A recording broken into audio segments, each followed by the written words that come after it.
Yeah, I think, we've gotten off to a great start in the conference. It sure is nice to be at home. It's interesting. Some teams really, I think, thrive in our atmosphere and some struggle. And I think we saw a little bit of both of those over the last 4 matches. But, I think I've said this, but it was very strange to have a weekend off. So we gave them Saturday and Sunday off, and they came in pretty energized yesterday. So that was good to see. Just have been watching UConn film. And this is a team we lost to last year on the road, who returns almost everyone minus a very good setter. And I don't know why they're 0-4. They look really good. We're going to need to be ready to go. And they've been on the road for all 4 matches. So, my stomach's churning a little bit, making sure our team is ready to go on Friday against a good UConn team. And I haven't watched Providence yet, but they're always really feisty too. I don't know. Is the team still smarting from the 5-setter at UConn because they didn't get that rematch last year? It was like that was the one-off. Do you sense that they are approaching it like this is their payback chance?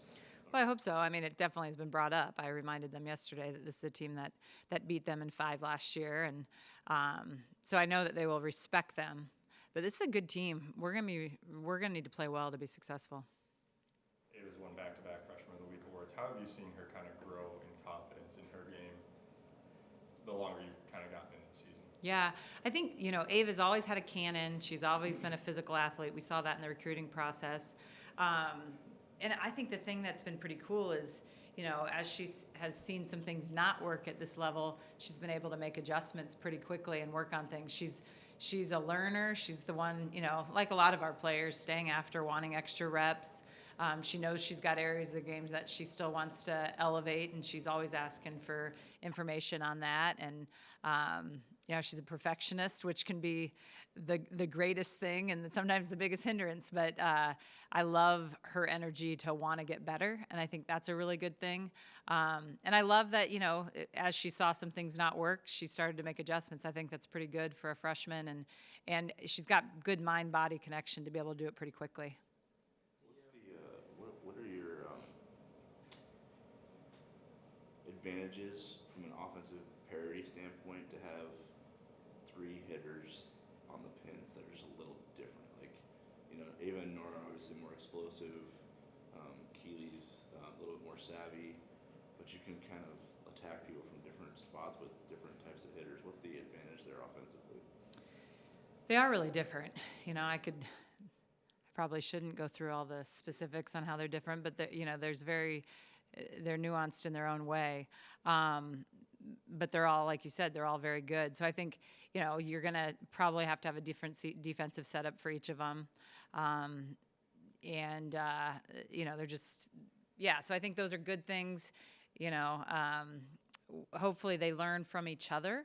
I think that's the really great thing is when you can say, hey, your teammate does this really well, lock in and watch them do this. And then the other kid might do this really well, and that kid needs to watch that kid. So I think we've got, fortunately, a culture of those players wanting each other to be great.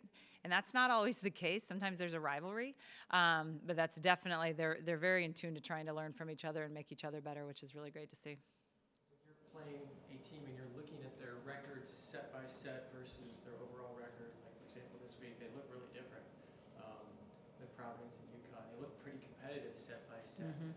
How much value? What can you learn about a team looking at it? Not so much the overall record, but set by set.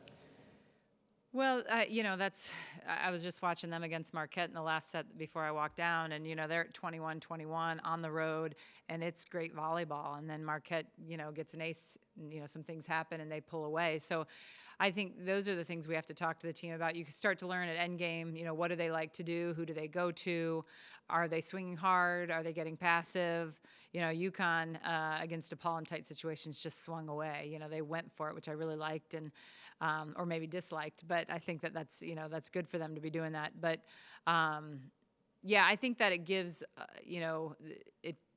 telling the players, like, hey, they might be 0-4 in the league, but they're playing very good teams close. And remember, they beat you last year, and most of their cast is back. Hopefully it gives some credibility.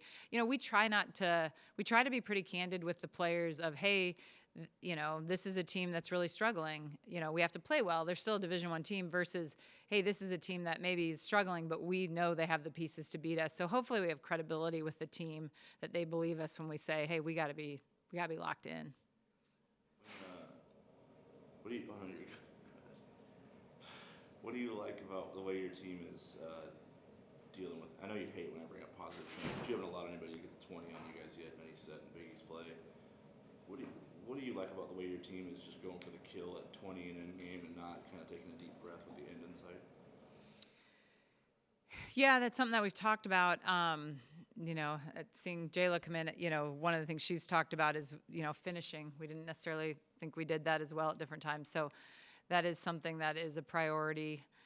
My joke in the timeout is, don't play with your prey, just eat it right now. So we need to finish things. So, we definitely talk about that and not giving teams confidence. And again, maybe it's set one and we're up big, but what we don't want to have happen is them to make a 5-point run at the end and then come in with some momentum in game two. So it's really important to go and, and hopefully go up and win sets and not hope that they lose it.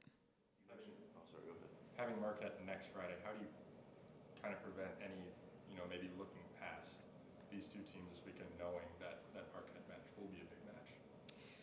Yeah, we're not talking about Marquette at all with the team at this point. I would guess that they're aware of it, but it's not really in. Again, philosophically, we're really one match at a time. So that'll be the same approach of, if we drop matches this weekend, the Marquette match is to a degree nullified. So we've got to make sure we play 2 good matches this weekend, and then we can shift our focus to not only Marquette, but also DePaul. How is Jayla doing after coming back and all? She's feeling pretty good, and obviously changes things for you guys a little bit on the court as well in a positive way. Sure. Coming back from an ACL is hard, so from a stability standpoint, she's great. She's progressing. She did a little blocking yesterday, and I said, well, you're higher this week than you were last week. So I think it's, she's good if balls are hit at her within her range. She's still working on lateral speed. Her vertical's not back to where it was, obviously. So it's still a work in progress. She still can pass nails. It's amazing to me. That child has such a platform. So those things are pretty cool to see. I still think she's a ways away. I don't know what a ways is. I don't know if a ways is a week or two or whether it's a month or, I don't know. But she's working her tail off to give herself a chance to fight for time, for sure. Given the depth you have, is it kind of a nice luxury that you can just kind of ease her back into things as opposed to saying we can really use her right now? Yeah. I don't even think she's cleared to be able to go hit in the front row. So we're not even having that discussion yet.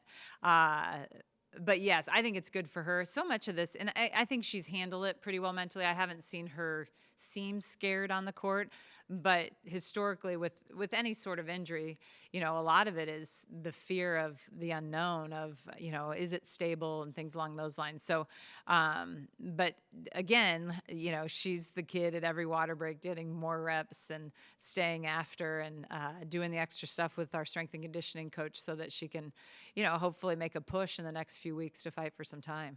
From a mental standpoint, is that why it was so important to kind of get her in a match, clear that one of those hurdles, just being back out there? Being transparent, we wanted to do that for a moment. She's our leader. She's done everything right, and so we had discussed, even with her, if the opportunity came at home for her first opportunity to be on the court, we wanted to have that be, and it couldn't have played out any better. To have it for set point, and our fans knew it, so that was pretty cool, and then we win the point. So all those things were great, and but I think tasting it, you could even, I watched that video a few times, and you could just see the joy. That Jayla loves to play, so. And if she's sitting out of a drill in practice, if I don't have her in something, she's glaring at me saying, why am I not in the drill? So those are all things that I love about her, and, getting out in front of our fans, it obviously was a special moment, I think, for her and her family, and all of us for that matter. Nora was crying, Jazz was crying, I was tearing up, again, this is a great group that care a lot about each other. It is sometimes difficult for you to know it was really hard watching her go down last year. What was the feeling like when you subbed her in the other night? What was going through your mind? Were you thinking about, all the tactics that go into point by point, or did you kind of lose yourself in that moment for a second? Fortunately, we were up pretty big in that game, so I felt pretty confident that we were going to win that set regardless. Two things. A, I hoped our fans recognized it. Like, I hope they were paying attention, and they 100% did. I mean, they were immediately on their feet. And then I thought, please don't miss your serve, Jayla, because I did not want that to be the moment for her. So all those things came together well, and I think it was a great moment. Right. Any more questions? Thanks, guys.